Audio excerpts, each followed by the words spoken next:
involved and stuff. It's basically it's business people on tour. So it's a case of same as you would do a travelling rep would sort of check into a hotel every night with his bag sort of thing.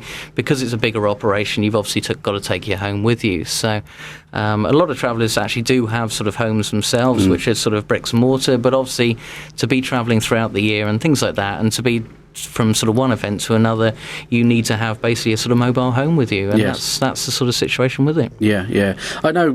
Me personally, I did help you out a little bit for. I think I was with you for about 9 months, because I literally got to a point where I was working in a nightclub and it wasn't particularly going well. And we were going through a bit of a rough patch, and I actually left just pretty much just to try something new. So I was with you for 9 months, and I remember working with you on the Big Wheel and the Noah's Ark, and more recently, or a couple of years ago, the Trabant. Yeah.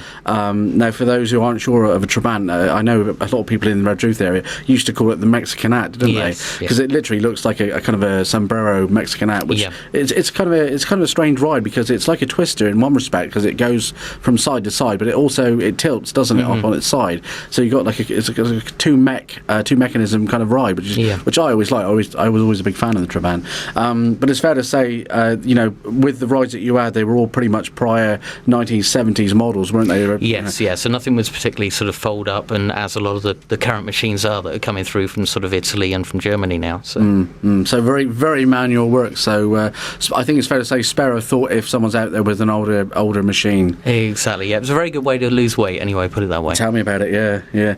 Right. Okay. So that was about the fair. After that, basically, you moved on to a new job, and you went into selling merchandise for theatres on various shows. But you started with the Cats production in the UK. Yes, yeah. So basically, were you doing that very long, or Well, it came about basically because I had the machine with me. I had a yard as well, and it was a case of I got an offer on the machine itself. So at that point, it was a case of, well, you either take it out for another year, or basically you just sort of call it a day, or not call it a day, but basically just sort of put everything on the back burner at the moment and move on to other things. Yeah. And that was when I got the chance to basically go off and merchandise with Cats. But obviously, not Cats as in the Pussycats, but it is obviously Andrew Lloyd Webber's musical. So we were on a UK tour. Yeah, of course, it spent many, many years in the West End of London.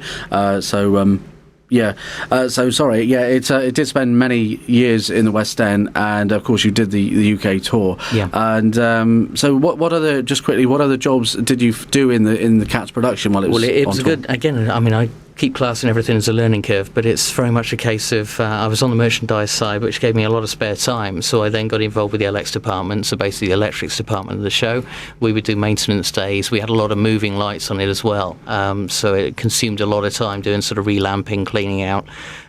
So I'd do a little bit of that. I did follow spotting, and then basically I got a chance when we actually moved into Europe to do part of the tour there in Italy as well, to actually basically go in as acting stage manager as well. So I went in as assistant stage manager, and did part of the sort of run of the shows there.